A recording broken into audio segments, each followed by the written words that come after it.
periodización táctica versus entrenamiento estructurado. ¿Qué es la periodización táctica y qué es el entrenamiento estructurado? Ambas parten de un punto en común. Las dos son metodologías de entrenamiento.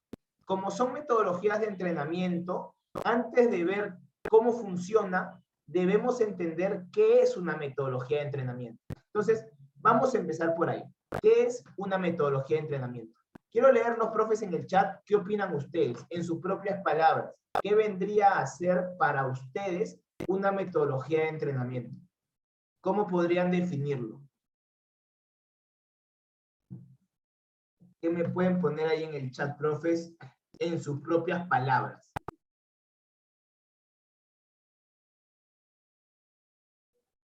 Una planificación estructurada, bueno, es una definición que, digamos, no va tanto con la planificación. Una cosa es la metodología, otra cosa es la planificación, son distintas.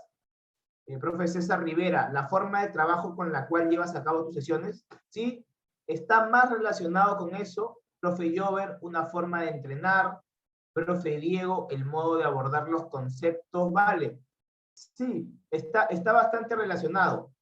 Si buscamos una definición, digamos, un poco más de libros, de textos de autores, vamos a encontrar que la metodología de entrenamiento viene a ser el medio de enseñanza que se utiliza para lograr que el jugador adquiera los conceptos que quiero enseñar.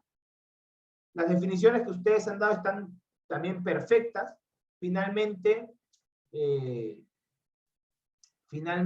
cada profe va a poder establecer su propia metodología, ya que la metodología, como ves, es un medio de enseñanza. Y finalmente responde a la pregunta, ¿cómo voy a lograr que mi jugador aprenda? Esa es la metodología. No va tanto al modelo de juego, no va tanto a qué ejercicio voy a utilizar como tal, no. Va a la forma de entrenamiento, al medio de enseñanza. Entonces, el entrenamiento estructurado y la periodización táctica no son una forma de juego, no son hacer un juego asociativo o combinativo, no son jugar como el Barcelona, jugar como el Real Madrid, no es nada de eso.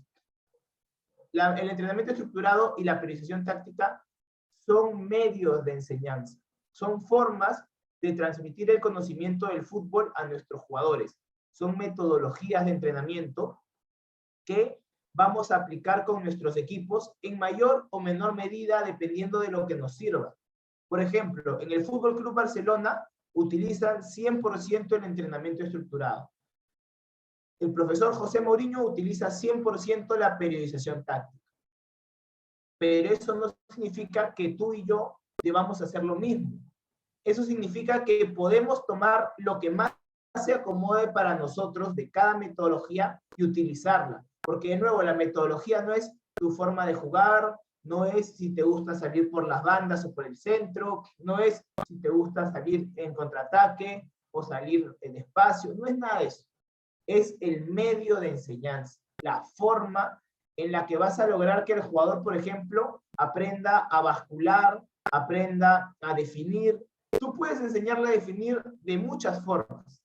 El entrenamiento estructurado te enseña una y la periodización táctica otra, porque son medios distintos de enseñanza. Se llega al mismo fin a través de distintos métodos. ¿Cuál es mejor o cuál es peor? Depende de tu contexto. El que mejor se adapte a ti va a ser el mejor para ti y no necesariamente copiado al 100%. Tomas un poco de uno, un principio del otro, porque cada uno tiene principios, tiene formas de trabajo diferentes. Es eso importante de entender, que son metodologías de entrenamiento, no son otra cosa.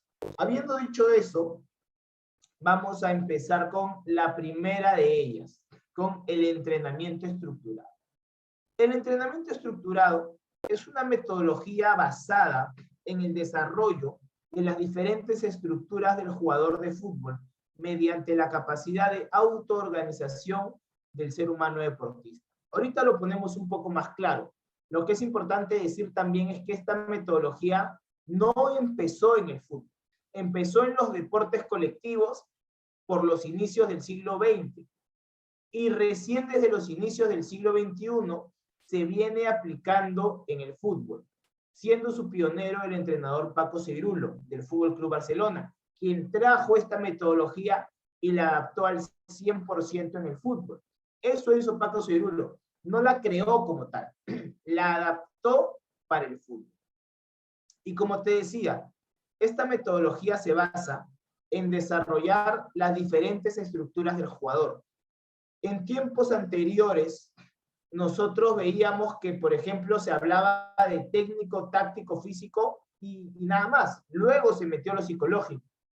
Pero esta metodología te dice, no, olvídate de eso. Tú te tienes que concentrar en que tu futbolista es un sistema que está compuesto de 8 estructuras que lo van a modificar y complementar.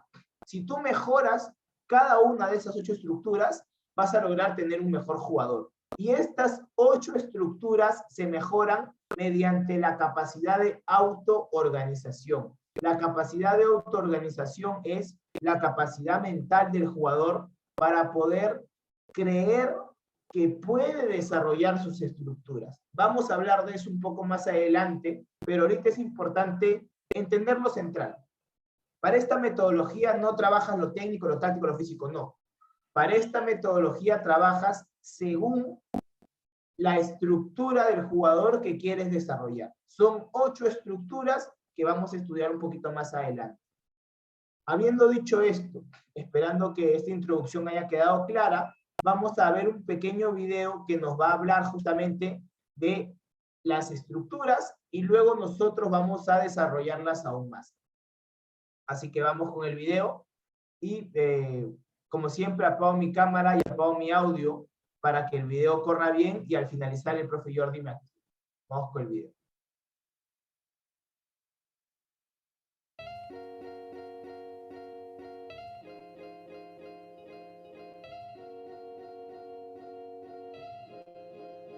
El microciclo estructurado ha sido la guía de trabajo que ha marcado Paco Seirulo en el Fútbol Club Barcelona, comenzando con Johan Cruyff y continuando con Pep Guardiola.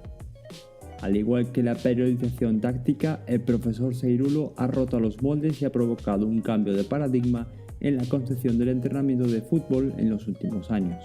Con su llegada a los deportes colectivos, encuentra que dentro del fútbol la preparación de los equipos se basaba en disciplinas como el atletismo o la halterofilia. A ojos de Paco Seirulo, esto resultaba incongruente ante un deporte donde el nivel de incertidumbre es alto y donde existe una alta complejidad al manejar el balón con los pies. De esta manera, el profesor entiende que cada deporte debe tener su propia preparación específica, dando lugar a un nuevo paradigma del entrenamiento, creando el microciclo estructurado que se centra en el individuo y en el desarrollo del jugador como persona y como atleta. Se trata de analizar cómo la competición influye sobre este sujeto y trabajar aquellos aspectos que el jugador requiere para poder desarrollarse en ella. El profesor Seirulo plantea que el individuo está formado por diferentes estructuras. Estas estructuras son distintos niveles de complejidad del ser humano y que dichas se manifiestan durante el juego de forma conjunta. Estas estructuras son la estructura condicional, la estructura coordinativa, la estructura mental cognitiva, la estructura socioafectiva, la estructura emotivo-volitiva y la estructura creativo-expresiva. Estas estructuras deben relacionarse entre sí dentro de las tareas que se planteen en el entrenamiento, y deben manifestarse estos elementos en mayor o menor medida, puesto que la relación de todas estas estructuras dentro de las situaciones de entrenamiento será lo que haga crecer a cada una de ellas. Estas tareas del entrenamiento son las que el profesor denomina situaciones simuladoras preferenciales, que son condiciones de trabajo en donde hay determinadas preferencias sobre uno de los sistemas. Es decir, se plantean situaciones propias del juego donde se manifiestan todos los sistemas que hemos mencionado anteriormente y que pertenecen a las estructuras del individuo.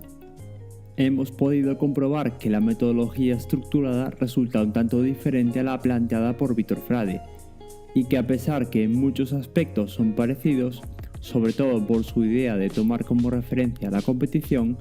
A la hora de plantear las tareas, el núcleo de entrenamiento no es igual, puesto que una se basa en el modelo de juego y otro en el individuo.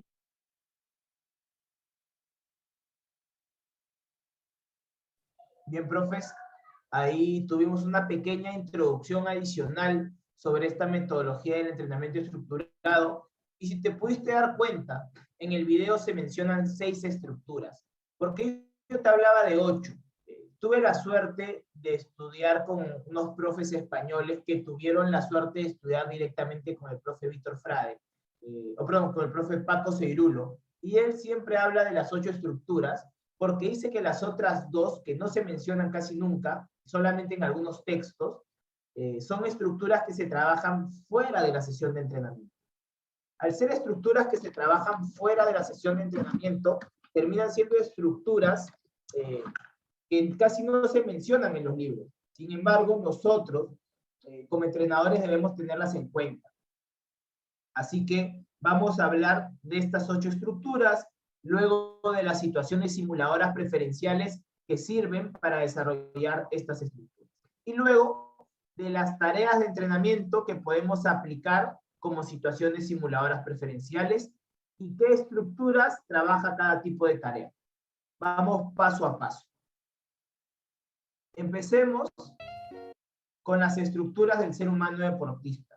Son 8 estructuras, las voy a leer primero y mientras las voy leyendo puedes ir poniendo en el chat cuáles conoces, es decir, la condicional se refiere a tal, esta estructura se refiere a tal cosa, ¿ok?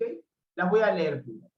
Tenemos la estructura condicional, la estructura coordinativa, la estructura cognitiva, la estructura socioafectiva, la estructura creativo-expresiva, la estructura emotivo-volitiva, y hasta ahí están las 6 que casi siempre se mencionan. Y luego tenemos la bioenergética y la mental, que son las 2 que casi no se mencionan. ¿Cuál de estas conoces, profes? ¿Cuál has escuchado? ¿A cuál, o sea, digamos, a qué se refiere cada una de ellas? Por ejemplo, la estructura condicional está referida al aspecto físico y motriz del jugador. ¿Qué tan desarrollado está su resistencia, su velocidad, su coordinación, su equilibrio? Todos sus aspectos motrices y físicos están incluidos dentro de la estructura condicional. Como bien dice la profe Paula, todo se interrelaciona. Lo genético también, así es. Luego tenemos a la estructura coordinativa, que está relacionada con el aspecto técnico del juego. ¿Qué tan capaz es el jugador de realizar gestos técnicos con eficiencia? Mientras mayor eficiente sea el gesto técnico, mejor será la estructura coordinativa. ¿Qué es un gesto técnico eficiente? Es un gesto técnico que el jugador realiza casi sin esfuerzo. Muchas veces vemos, por ejemplo, a jugadores que les cuesta mucho dar un pase elevado, un cambio de orientación elevado. Hay jugadores a los que no. Esto ya te marca, por ejemplo, la diferencia entre un jugador con la estructura coordinativa desarrollada y uno con la que no la tiene tan desarrollada. Luego tenemos la estructura cognitiva, que está relacionada con todo el aspecto táctico del jugador. El aspecto táctico y además el aspecto de la toma de decisiones del jugador. La estructura cognitiva responde, por ejemplo, si tú ves que está jugando un equipo con el 1-4-4-2 y el volante de banda sube y su lateral no sube por detrás sosteniendo su acción, significa que ese lateral, por ejemplo, la estructura cognitiva no la tiene tan desarrollada. Pero si el lateral del otro lado sí lo hace, el de ahí sí lo tiene, por darte un ejemplo. Eso es la estructura cognitiva. Conocer la parte táctica y la parte de toma de decisiones. Como dice el profe Alexis, capacidad del jugador para enfrentar una situación que se presenta durante el juego y decidir correctamente. Es idea. Luego tenemos la estructura socioafectiva que está relacionada con la forma en la que el jugador se relaciona con sus compañeros, con el comando técnico, con la directiva y con el grupo en general.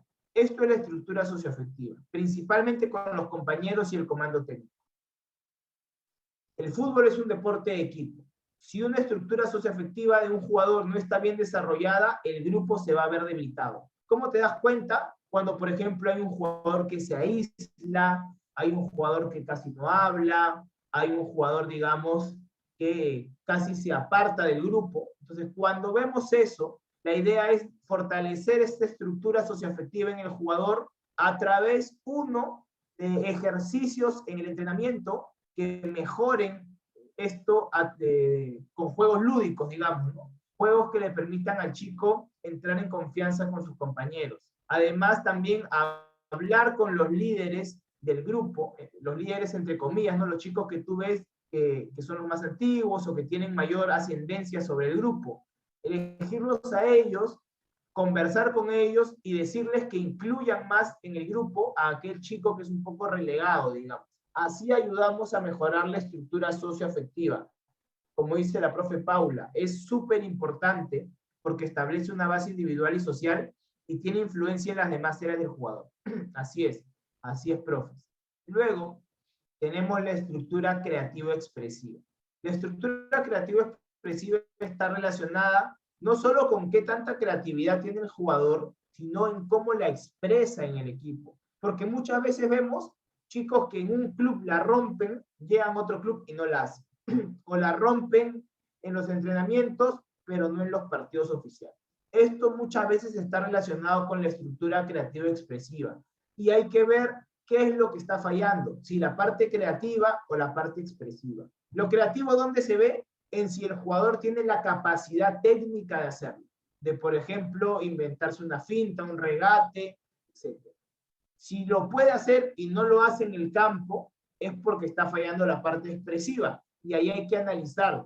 No se siente en confianza con el grupo, tiene miedo de repente a fallar. ¿Qué es lo que está sucediendo? Por ahí va la estructura creativa-expresiva. Y un chico que obviamente en los partidos demuestra todo su potencial, es un chico con la estructura creativa-expresiva bien desarrollada.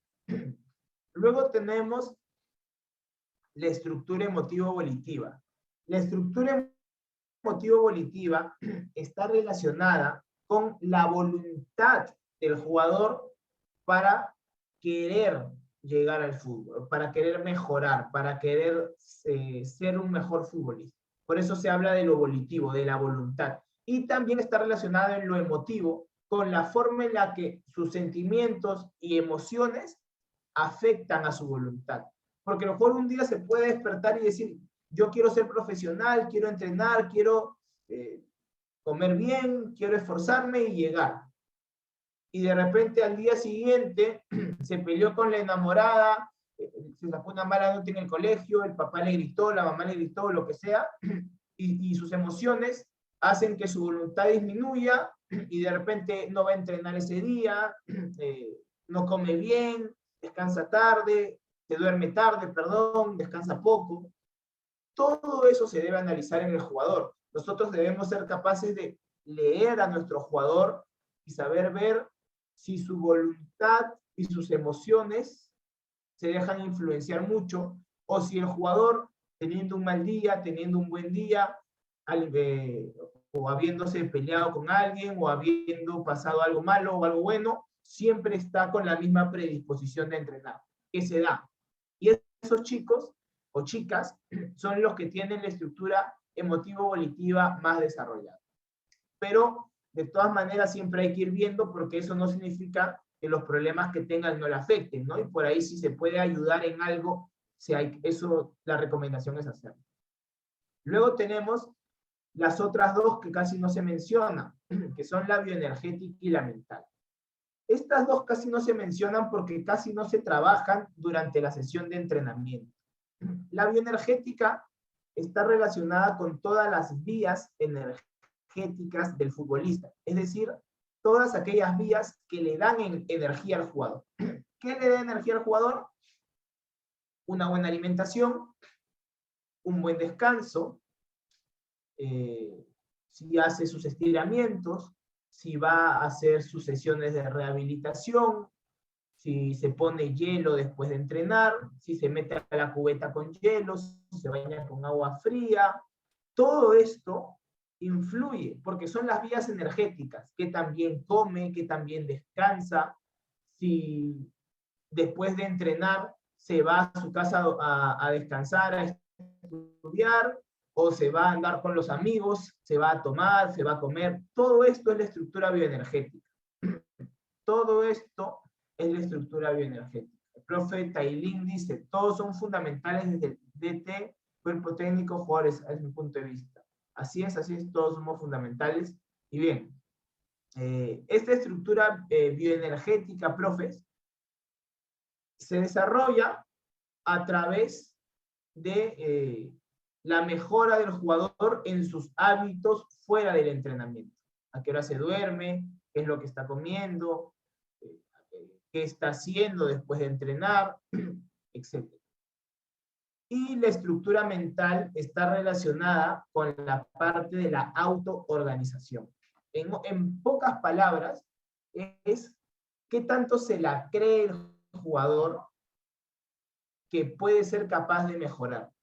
Porque hay chicos, y de repente les ha pasado, así es, profe Aldemaro, la estructura bioenergética es el entrenamiento invisible. Muy bien dicho.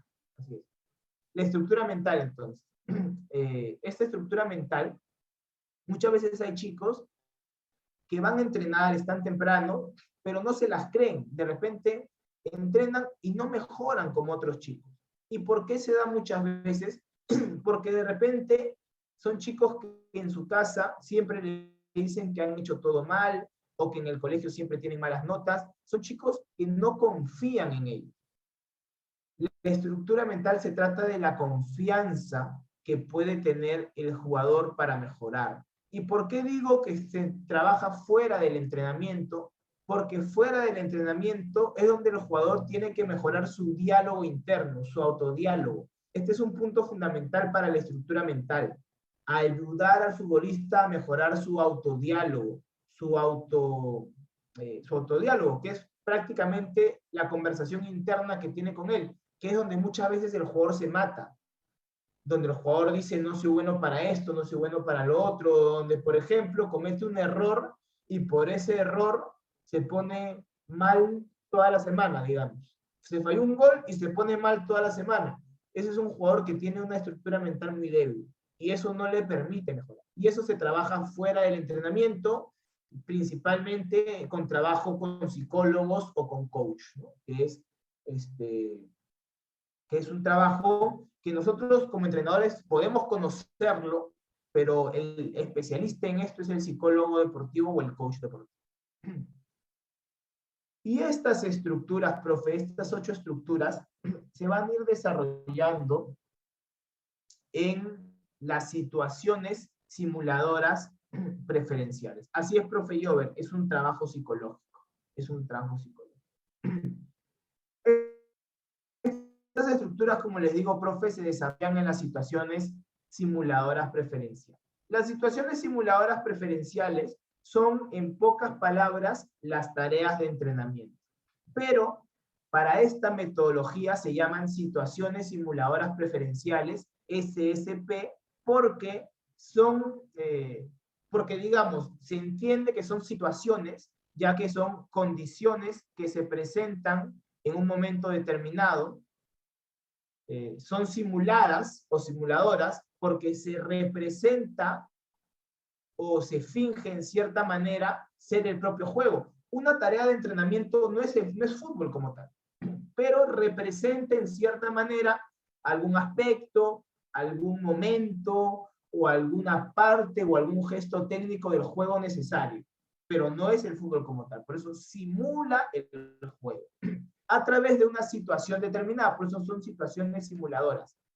Preferenciales, porque se van a preferir entrenar unas estructuras sobre otras, o simular unas situaciones sobre otras. ¿Qué significa? Que va a haber una situación simuladora preferencial enfocada más en la estructura coordinativa, una enfocada más en la estructura condicional, una enfocada más en la estructura socioafectiva, etc. Pero mientras trabajas una, las otras también se van trabajando en menor medida.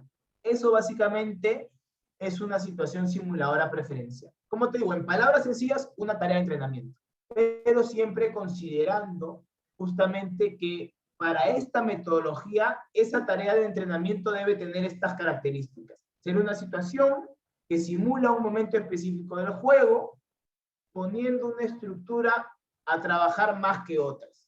Eso básicamente es una situación simuladora preferencial. Aquí tenemos un comentario del profe Diego.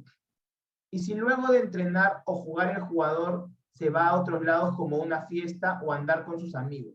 Hay jugadores que les afecta y a otros no les afecta esta situación, pero nosotros como entrenadores debemos conocer todo eso. Pero ¿qué sería recomendar ahí al jugador? ¿Que siga haciendo eso o que lo deje? ¿Le afectaría o ganaría en algo al jugador? A ver, profe, mi opinión, porque esto sí no lo dice la metodología, ¿no? Pero es mi opinión, terminantemente prohibido que un jugador que quiera ser futbolista profesional salga de fiesta luego de un partido. Si un chico de mi club hace eso, queda sancionado sin jugar el próximo partido. Y ya me ha pasado, he tenido casos, y se sanciona. O sea, finalmente puede ser la mejor estrella del mundo, pero si estamos formando futbolistas, que es finalmente lo que nosotros queremos, ellos no tienen que jugar, ¿no? Y te pongo otro ejemplo más sencillo. Hubieron chicos, yo los cito 1 hora antes del partido. 5 de mis titulares llegaron faltando 20 minutos, llegaron tarde, que porque hubo tráfico, que se demoró el carro, no sé. Y no los hice jugar. Jugaron faltando 15 minutos, los hice entrar faltando 15, 20. Desde ese momento, y el partido se ganó, me parece, se ganó, no lo recuerdo, pero desde ese momento en adelante, que eso ha sido hace como 2 meses, desde ese momento, los chicos llegan puntuales, muy puntuales. Llegan, yo los cito 1 hora antes y están 1 hora y media antes, porque ya aprendieron la lección. Entonces, así es, como dice el profe Aldemaro, si un jugador lo hace, otros querrán hacerlo. Entonces, esa es mi opinión, profe, desde mi punto de vista, yo no tolero estas situaciones, pero finalmente respeto la forma de trabajo de cada profe. Finalmente, la forma de trabajar de cada uno. Yo simplemente doy mi opinión. El profe Diego dice, la mayoría de casos pasa eso, profe, que los chicos prefieren irse a las fiestas o irse a ver a la novia. Como son chicos que están en su juventud, prefieren eso que irse, por ejemplo, a descansar, a comer bien o ver una película. Profe, pero pasa también por la mentalidad que nosotros le inculcamos al jugador. Nosotros eso se lo hemos puesto muy claro al jugador. Y no voy a hacerme el tonto. De repente, el 100% habrá 15%, 10% que no me hará caso y me ocultará las cosas y yo no me daré cuenta. Es probable, pero no puedo hacer nada ya con eso. Lo que sí puedo hacer es al otro 85, 90% darle más consejos, más y más consejos para que cambien esa mentalidad. El que quiere llegar a ser futbolista profesional debe cambiar esa mentalidad. Y es un poco lo que trabajamos, ¿no?, con los chicos. Así es, y tratar en la medida de lo posible de tener un psicólogo o un coach deportivo que trabaje en base a ello, o también, por ejemplo, lo que nosotros hacemos, como todavía no tenemos un psicólogo con nosotros, todas las sesiones, al empezar y al terminar, conversamos con los chicos, los aconsejamos de diversas cosas, de diversos aspectos, porque buscamos justamente trabajar esta parte, ¿no? La profe Paula dice, al fin y al cabo termina siendo responsabilidad individual de cada uno de ellos. No es que no puedan salir de fiesta y demás, pero al mismo tiempo tienen que saber que si tienen un objetivo tienen que perseguirlo, es crear hábitos positivos y saludables. Así es como un video de Mourinho, recuerdo hablando con no sé quién, uno de sus jugadores que le decía, si quieres ser el mejor del mundo, tienes que saber que vas a tener que hacer sacrificios. Y si no, perfecto, sigue en lo mismo, te vas a quedar en lo mismo, y no pasa nada. Es un poco lo que dice la profe Paula, ¿no? Yo también coincido ahí. Al final, cada chico decide su futuro, ¿no? Y en función a sus hábitos se van a ir decidiendo. Y bueno, así es, profe, toma tiempo, pero en un par de meses lo cambia. Y es más, si tienes actitudes radicales, como te digo, a mí me pasó eso de la tardanza y desde ese momento no han vuelto a llegar tarde. Entonces, se trata también de tomar acciones que les hagan entender a ellos que tú pones las reglas en el grupo, y si ellos las respetan, son parte del grupo. Si no las respetan, perfecto. No los vas a querer cambiar, simplemente salen del grupo y listo. Es un poco como yo lo manejo, ¿no? Y bueno, ahí cada profe puede tener su forma de manejarlo. Bien. Estas situaciones simuladas preferenciales, como te decía, profe, son tareas de entrenamiento. Y como tales, nosotros sabemos que las tareas de entrenamiento tienen variantes. Aquí a las variantes se les conoce como constreñimientos. Los constreñimientos son, como te digo, las variantes, que pueden ser de espacio, de tiempo, de orientación, de la relación entre los participantes, del número de normas, principalmente.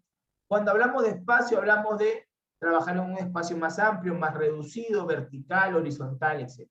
Cuando hablamos del tiempo, hablamos del tiempo de trabajo, el tiempo de descanso.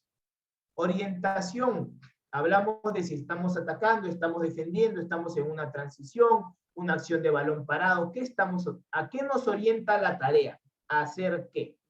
La relación entre los participantes, es decir, si hay oposición, si hay cooperación o no, y el número de normas, es decir, si se juega a un toque, a dos toques, si se salta con un pie, con los dos pies. La cantidad de normas también son constreñimientos, qué tanta dificultad se le pone al trabajo. Estos constreñimientos nos van a permitir enfocar cada una de las situaciones simuladoras preferenciales en el desarrollo de alguna estructura. Si modificamos los constreñimientos, modificamos la estructura que se está trabajando. Ese es un poco el objetivo de los constreñimientos. Y estos constreñimientos, como te digo, se aplican sobre las situaciones simuladoras preferenciales, las cuales son tareas de entrenamiento. Y como tareas, esta metodología te dice, para mi metodología existen estos 10 tipos de tareas de entrenamiento, que son las siguientes. Son las siguientes 10 tareas que tenemos a continuación. Empezamos de abajo hacia arriba. Los circuitos condicionales, que finalmente está trabajando principalmente el aspecto o la estructura condicional, los circuitos técnicos que trabajan la estructura condicional y coordinativa, los circuitos dirigidos que trabajan la estructura condicional, coordinativa y cognitiva, los rondos y juegos descontextualizados que trabajan lo condicional, lo coordinativo, lo cognitivo y lo socioafectivo. Y de ahí en adelante, en los juegos pequeños contextualizados, juegos grandes contextualizados, partido reducido, ataque-defensa, partido condicionado y competición, se trabaja lo que es la condicional, la coordinativa, la cognitiva, la socioafectiva, la creativo-expresiva y la emotivo-volitiva. Y como ya te hemos mencionado, tanto la estructura bioenergética como la mental se trabajan todo el tiempo. Todo el tiempo fuera y dentro del entrenamiento tenemos que irlas trabajando. Estas son las tareas que esta metodología nos dice que podemos utilizar para lograr los objetivos que queremos. Esto es un poco, y ya más adelante al final les vamos a contar cómo vamos a profundizar en estos temas para aquellos que estén interesados. Y bien, estas son las tareas que vamos a utilizar y se van a planificar según esta metodología en microciclos. Los microciclos son periodos de tiempo en los cuales empieza la competición, termina una competición y empieza la siguiente. Es decir, jugamos domingo, ok, mi microciclo empieza el lunes y termina el siguiente domingo que juego mi próximo partido. Eso es un microciclo, de partido a partido, según esta metodología. Y según esta metodología, justamente se trabaja en función a microciclos. No en función a una planificación anual, sino en función a microciclos. Y cada microciclo va a tener una fase de recuperación, que es la fase post partido, una fase de estimulación, que es la fase donde buscamos activar al jugador para el día de trabajo principal, luego la fase de optimización, que es el día de trabajo principal, y la fase de competición, que es el día en el que se compite. En un microciclo se pasan por todas estas fases y las tareas se van incluyendo dentro de cada una de estas fases, con la finalidad de tener nuestro microciclo estructurado. Y esto, profes, es lo concerniente al entrenamiento estructurado. Ahora pasemos a la siguiente metodología del día de hoy, para ver un poco en qué se diferencia del entrenamiento estructurado. Cuando hablamos de periodización táctica, estamos hablando de la metodología de entrenamiento más específica para el fútbol, desarrollada por el profesor Vítor Frade hace más de 30 años. Vítor Frade encuentra la necesidad de analizar el fútbol siguiendo una visión sistémica y viéndolo como un sistema complejo. Esta periodización táctica está basada en el desarrollo del aspecto colectivo del juego, logrando así el desarrollo individual de los jugadores adaptado a los requerimientos específicos de su red. ¿Qué significa esto, profe? Significa que el profe Vítor Frade vio que el fútbol no era un trabajo separado técnico, separado táctico, separado físico, no.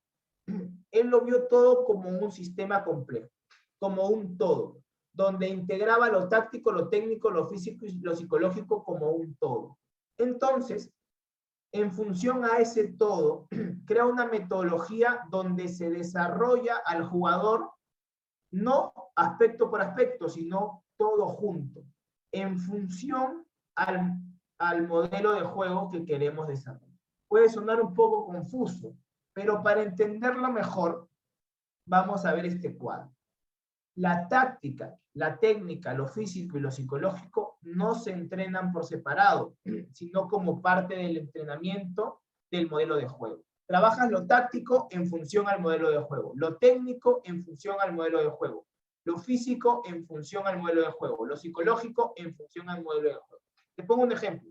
Quieres trabajar los remates, digamos, y en función a tu modelo de juego, siempre el que queda para rematar es tu volante de banda que entre en diagonal. Entonces, no vas a practicar los centros si para tu modelo de juego siempre es remate en diagonal, por ejemplo. No digo que esté bien o que esté mal, es solo un ejemplo. Entonces, la periodización táctica te dice, no trabajas por trabajar, trabajas en función al modelo de juego que tienes. Eso nos dice la periodización táctica, que es una metodología utilizada por el profe José Mourinho. Él no la creó Vítor Frade, pero José Mourinho viene siendo su máximo exponente hoy en día. Como te digo, esta metodología entrena al fútbol como un todo. Y vamos a entender un poquito más adelante a qué se refiere esto. Antes de ello, veamos un pequeño video que nos va a poner un poco más en detalle sobre la periodización táctica. Luego de esto, porfa, me activan igual el micrófono para continuar con la clase.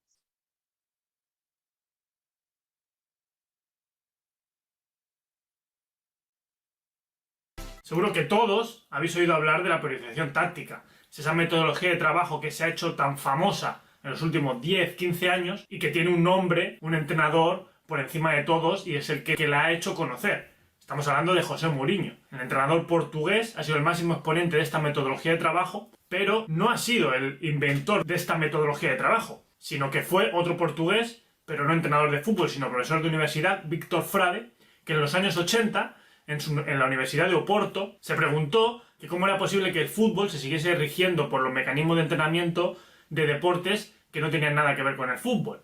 Porque el fútbol no se especificaba, no se concretaba en sus metodologías y seguía entrenando separando los diferentes conceptos que forman el juego. Antes de la periodización táctica, en el fútbol se entrenaba táctica, técnica y físico totalmente por separado. Lo que hizo Vítor Frade fue entender que estos conceptos por separado no tenían sentido en el fútbol porque durante un partido de juego se daban todos a la vez y creó una metodología de trabajo en la cual en cada ejercicio se entrenasen todos los aspectos existentes en el juego del fútbol. Esto al principio no tuvo muchos seguidores, pero con el paso del tiempo, poco a poco se fue introduciendo. Y fue, como he dicho antes, Mourinho, el entrenador que definitivamente introdujo esta metodología en el fútbol actual. Mourinho como había hecho Víctor Frade anteriormente, unificó todos los conceptos que tienen que ver en el juego del fútbol y planteaba sus temporadas, planteaba sus estructuras de entrenamiento, teniendo en cuenta que ninguno de estos conceptos se podía entrenar por separado.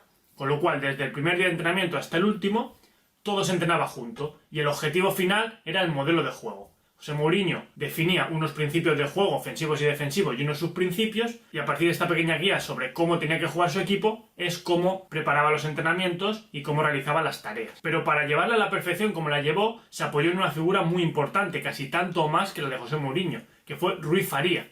Rui Faría es su preparador físico, aunque a Mourinho no le gusta llamarle preparador físico porque él no entiende esa figura dentro de un equipo de fútbol, y es que Rui Faría no se comporta como un preparador físico al uso, no realiza tareas analíticas de preparación física más allá de los calentamientos, sino que él, variando las dimensiones del campo, variando el número de jugadores, variando el objetivo final, es capaz de entrenar conceptos físicos como la fuerza de salto, la fuerza de aceleración, la potencia, dentro de los propios ejercicios en los que se están entrenando otros principios del modelo de juego. Y es la persona que ha estado diseñando mano a mano con Mourinho las tareas de entrenamiento para que esta metodología de trabajo le haya dado tantos resultados. Muchos dicen que es el propio Rui Faría que es el cerebro de esta metodología, porque es un entrenador, un preparador físico que estudió en la Universidad de Oporto, que tuvo mucha influencia de Víctor Frade, y dicen que él es el verdadero cerebro de la metodología, mientras que Mourinho es el cerebro táctico. Esto hace que para muchos jugadores que han entrenado esta metodología, como Mourinho y Rui Faría, han llegado a afirmar que después de haber entrenado durante la semana, cuando llega el partido, saben perfectamente lo que va a pasar y saben perfectamente cómo actuar,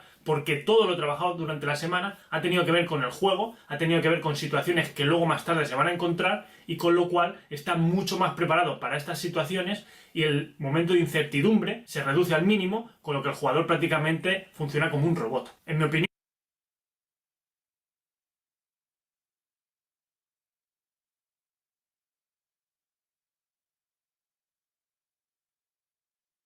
seguro que...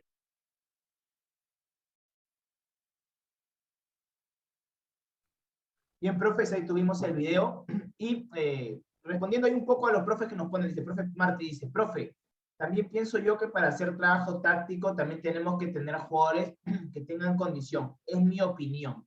Bien, yo también pensaba de esa manera, pero profundizando un poco más en esto, aprendí hace un tiempo que el trabajo táctico también se puede realizar con chicos que, digamos, no tengan aún tanto trabajo técnico detrás, porque se puede hacer un trabajo técnico-táctico. Te pongo un ejemplo. Con mis chicas de fútbol femenino, que tienen 15, 18 años, que no tienen mucha técnica, trabajé el principio táctico del sostén de las acciones, es decir, si una sube, la otra tiene que ir por detrás de la compañera, acompañándola, sosteniendo su acción. Lo trabajé mediante un drill técnico. Una conducía el balón, la otra seguía, daba un pase, se iba a la banda y la otra salía con el balón y la sostenía. Y así, era un drill técnico donde trabajaban lo técnico y lo táctico. Entonces, se trata un poco de hacer nuestra labor de diseñar las tareas pensando en qué parte técnica quiero trabajar, sumado a la parte táctica que también quiero trabajar. ¿Qué se puede hacer? Es tratar de pensar un poco en esa parte. Y, profe Jover, la periodización táctica, al contrario, me parece que ha ganado bastantes seguidores en los últimos años. Es mi punto de vista, no lo sé. Profe Martín dice, automatización es la palabra que define esta metodología. No realmente, profe, no realmente. En realidad, esta metodología se basa en el desarrollo del modelo de juego mediante trabajos que sí, algunos pueden ser de repetición o analítico, pero otros son de toma de decisiones, porque finalmente lo que busca esta metodología es que el jugador sí funcione en base al modelo de juego, pero tomando las decisiones correctas de acuerdo a cada situación. Por ejemplo, ¿no? Si la salida siempre es por banda, pero ves que no se puede salir por banda, el jugador debe saber cómo solucionar esa situación. Esa es un poco esta metodología. Y bien, Esta metodología lo que trabaja es el modelo de juego. El modelo de juego viene a ser la suma de la idea de juego con el contexto. El modelo de juego, de nuevo, es la suma de tu idea de juego con el contexto en el cual te encuentras. ¿Qué es cada uno de estos? La idea de juego, en pocas palabras, es el cómo tú quieres que juegue tu equipo. La manera en la que tú quieres que tu equipo se desenvuelva dentro de un partido. Mientras que el contexto es todo aquello que impacta en la forma en la que tú quieres que juegue tu equipo. Los jugadores que tienes, el campeonato que estás jugando, si hay algún lesionado, algún suspendido, etc. Y estos dos van a dar por resultado el cómo juega tu equipo. El modelo de juego no es solo lo que tú piensas, es lo que tú piensas que es tu idea, más el contexto, lo que modifica tu idea de juego. Que da por resultado el modelo de juego, que es el cómo juega tu equipo. El profe Alexis nos dice, esta metodología funciona bien en el fútbol, ya que los partidos son cada semana, incluso en los equipos europeos es cada 4 días. Entonces se utiliza este tipo de metodología porque permite resumir todo en una sesión de entrenamiento. Así es, eso es verdad, para esto sirve mucho esta metodología. Y bien, el modelo de juego, profes, no se va a entrenar una sesión y listo. Es un entrenamiento constante porque el fútbol es imprevisible. Por eso esta metodología no va tanto como una automatización, sino como una constante construcción del modelo de juego en función a lo que se viene. El rival del fin de semana, ¿cómo juega? En función a eso vamos definiendo. Y también, si no conocemos, como pasa muchas veces en el fútbol formativo, no conocemos cómo juega el rival, lo que hacemos es trabajar en función a lo que tenemos. A veces los chicos no van, a veces se lesiona uno, a veces no va al partido uno, porque es fútbol formativo y pasa. Entonces, tenemos que trabajar con todas estas variantes mientras construimos nuestro modelo de juego, porque es una construcción constante, según esta metodología. Y para entrenar como tal en cada sesión el modelo de juego, que es el eje de esta metodología, nosotros debemos establecer los principios, subprincipios y subprincipios. Así es como bien lo dice el profe Jover, esto se debe trabajar. Para que de esta manera se desarrolle el aspecto individual del jugador según lo requerido por el modelo de juego. El modelo de juego contiene principios, subprincipios y subprincipios que ayudarán a mejorar al jugador y a todo el equipo. Así es, mi profe Diego. Nos toca variar porque hay chicos que llegan tarde, a veces no llegan. Así es. ¿Qué son estos principios, subprincipios, etcétera? El modelo de juego, como ya te dije, profe, es la idea de juego más el contexto. Lo que tú piensas y quieres, más lo que te obliga la situación en la que estás. Este modelo de juego tiene principios, que son los comportamientos más generales de tu equipo. Salida por banda, basculación, transición rápida, no jugar en el primer cuarto de campo, sino en el medio campo en adelante, etc. Luego el subprincipio son los comportamientos específicos por línea o sector. Por ejemplo, si la salida es por banda y el marcador derecho tiene la pelota, el volante por derecha tiene que saber que se tiene que pegar a la banda y no irse hacia adelante, sino retroceder y pegarse a la banda para dar salida limpia por el piso. Esto es un comportamiento por línea, la línea de la franja derecha, perdón, por sector, por el sector derecho, porque las líneas son la defensiva, la del medio y la delantera. Y un subprincipio, ¿cuál sería? Un comportamiento individual del jugador. En este ejemplo que estamos dando, si el volante de banda se pega a la banda y se perfila mal, por ejemplo, se pone dando la espalda al arco contrario y no perfilado, eso se corregiría como un subprincipio, como un comportamiento individual del jugador. Eso es básicamente los subprincipios, principios que conforman el modelo de juego. Espero que se haya entendido la idea.